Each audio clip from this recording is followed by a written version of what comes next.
불안사랑의 교회 성도님들, 안녕하세요. 지난주에 김경옥 목사님께서 전해주신 전도서 말씀 어떠셨나요? 저는 개인적으로 참 많은 생각을 하게 됐습니다. 네, 저도요.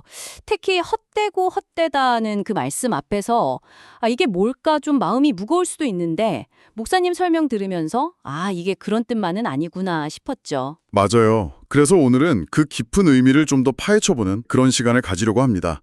좋습니다. 특히 코헬렛이라는 인물 그리고 헤벨이라는 핵심 단어 여기에 대한 목사님의 설명이 아주 인상 깊었어요. 네네. 그래서 오늘 저희가 함께 나눌 이야기는 김경옥 목사님 말씀을 바탕으로 코엘렛이 누구인지, 또 헤벨이 진짜 의미하는 바가 무엇인지, 그리고 해 아래를 살아가는 우리 삶에 어떤 메시지를 주는지 한번 깊이 들여다보겠습니다. 네, 그래서 이 깨달음이 이번 한 주 성도님들께 힘이 되고 또 위로가 되었으면 좋겠네요. 자, 그럼 먼저 코엘렛부터 시작해볼까요? 보통 전도서 저자하면 솔로몬 이렇게 생각하기 쉬운데 김경옥 목사님께서는 조금 다른 관점을 제시해 주셨죠. 그렇습니다. 코엘렛이라는 말 자체가 어떤 특정 인물의 이름이라기보다는 그 뜻이 회중을 모아서 지혜를 가르치는 자잖아요. 그러니까 뭐랄까 선생님이나 설교자 같은 그런 역할, 직분으로 보는 게 더 자연스러워요. 아, 그렇군요. 그냥 한 사람의 이름이 아니라? 네, 물론 전도서 시작에 보면 다윗의 아들 예루살렘 왕이라고 자신을 소개하니까 솔로몬의 경험이 아주 깊게 녹아있구나 이렇게 볼 수는 있죠. 그런데 이제 목사님께서도 짚어주셨지만 사용된 히브리어나 사상 같은 걸 보면 솔로몬 시대보다는 좀 더 후대, 어쩌면 나라가 어려움을 겪고 바벨론 포로기라든지 헬레니즘 시대처럼 큰 도전에 직면했던 그런 시대의 지혜자들이 이 코헬렛이라는 이름 아래서 자신들의 깊은 성찰을 담아낸 것 아닌가 이렇게 볼 수 있다는 거죠. 와, 그러니까 한 사람의 이야기가 아니라 여러 시대, 여러 지혜자들의 통찰이 모인 책이라고 볼 수도 있겠네요. 네, 그렇죠. 시대를 관통하는 지혜가 담긴 거죠. 그런 코엘렛이 계속해서 외치는 말이 바로 헤벨입니다. 헛되고 헛되며 헛되고 헛되니 모든 것이 헛되도다. 이 구절은 정말 유명하잖아요. 근데 이 헤벨의 진짜 의미, 목사님께서 강조하신 부분이 있었죠. 이게 그냥 허무하다, 끝이다 이런 뜻이 아니라고요. 네, 맞아요. 그 부분을 놓치면 전도서를 완전히 오해하게 되는 것 같아요. 헤벨을 그냥 아무것도 아니야, 가치 없어 이렇게만 보면 안 되고요. 목사님 말씀처럼 원래 뜻은 입김 혹은 안개와 같은 거예요. 입김이나 안개요. 네, 생각해보면 입김이나 안개 분명히 존재하잖아요. 눈에 보이고. 그런데 손으로 잡으려고 하면 어때요? 잡히지 않죠. 그냥 사라져버리죠. 그렇죠. 잡을 수 없고 우리가 통제할 수도 없고 또 영원하지도 않은 것들. 그런 속성을 가진 모든 것을 헤벨이라고 표현한 거예요. 중요한 건 이게 그냥 아무것도 없는 사람의 푸념이 아니라 세상의 모든 부귀영화, 권력, 지혜, 건강까지 다 누려본 것 같은 사람의 깨달음이라는 거죠. 모든 걸 다 가져봤는데도 결국은 붙잡을 수 없더라 하는 그런 깨달음. 네, 그런 것들이 영원히 내 손안에 머물지 않는다는 통찰인 거죠. 예전에 그 이병철 회장님의 마지막 질문들 같은 것도 어쩌면 이런 헤벨에 대한 깊은 고민과 연결될 수도 있겠다 싶어요. 그렇군요.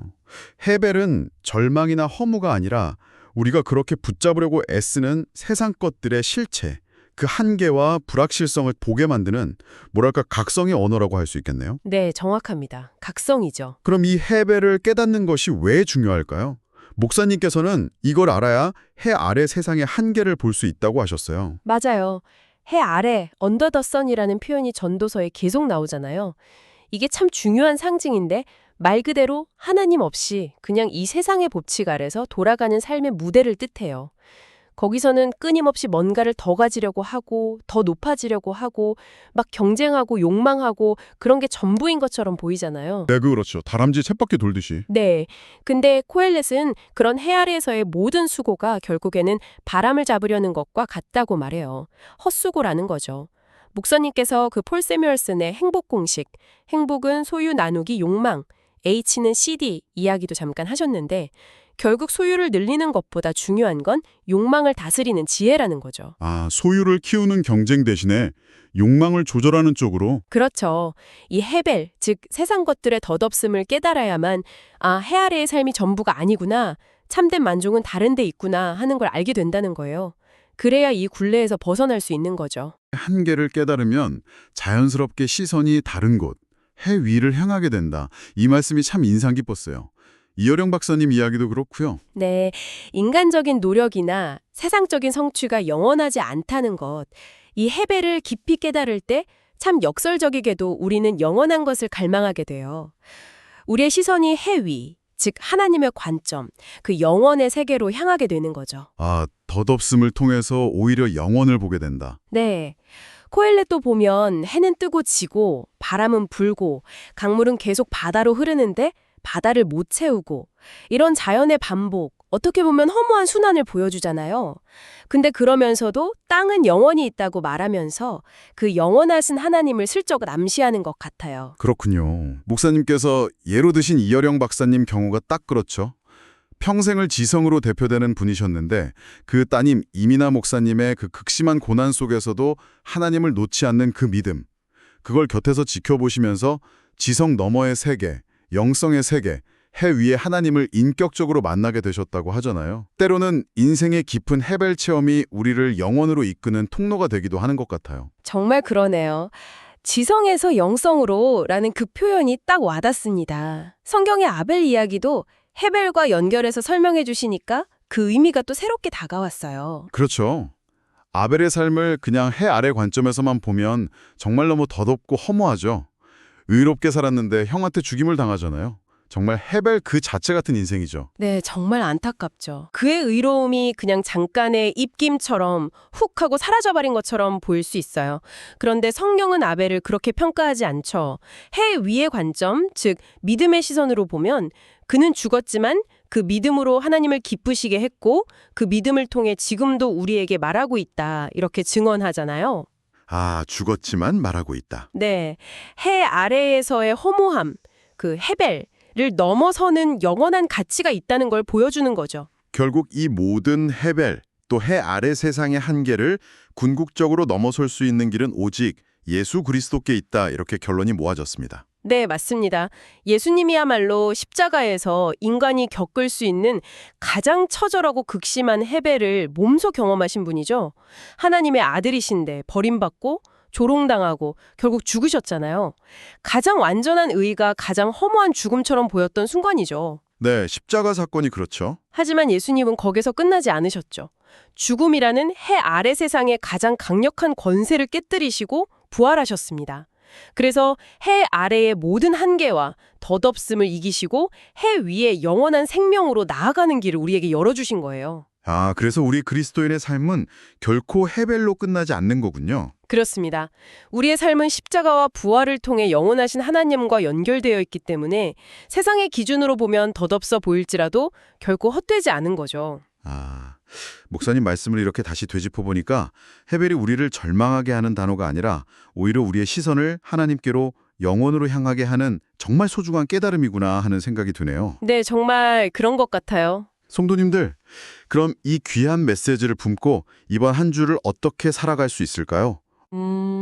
우리가 일상에서 만나는 여러 어려움들 있잖아요. 계획대로 안 되는 일들, 또 노력해도 어쩔 수 없는 한계 상황들. 그런 것들을 마주할 때, 아, 왜 나만 이럴까? 내 인상은 왜 이럴까? 하고 좌절하거나 낙심하기보다는 일단, 아, 이것이 바로 코엘렛이 말한 헤벨이구나. 이것이 해 아래 세상의 본질이지 하고 인식하는 것에서 시작하면 좋을 것 같아요. 아, 일단 받아들이는 거군요, 현실을. 네. 그리고 바로 그 순간 우리의 시선을 해 위로 돌리는 연습을 하는 거죠. 영원하신 하나님, 우리를 너무나 사랑하셔서 독생자까지 내어주신 그 신실하신 하나님을 바라보는 거예요. 그렇게 할 때 상황은 변하지 않아도 그 상황에 매몰되지 않고 흔들리지 않는 어떤 내면의 평안, 그리고 삶의 진짜 의미를 발견할 수 있지 않을까 싶습니다. 네, 정말 그렇습니다. 성도님들, 이번 한 주 살아가시면서 혹시 삶의 무게가 너무 버겁게 느껴지거나 내 노력이 참 덧없다, 헤벨이다 느껴지는 그런 순간이 찾아오더라도 그 자리에 주저앉아 해 아래만 바라보지 않으셨으면 좋겠습니다. 그럴 때일수록 고개를 들어 해 위를 바라보십시오. 십자가와 부활로 이 모든 헤벨을 이기시고 우리에게 영원한 소망을 주신 예수 그리스도, 그분을 굳게 붙드시길 바랍니다. 네, 그분 안에서 우리의 오늘은 결코 헛되지 않습니다. 맞습니다. 이 귀한 말씀으로 새 힘을 얻으시고 믿음으로 담대하게 나아가는 복된 한 주 보내시기를 주님의 이름으로 축복합니다.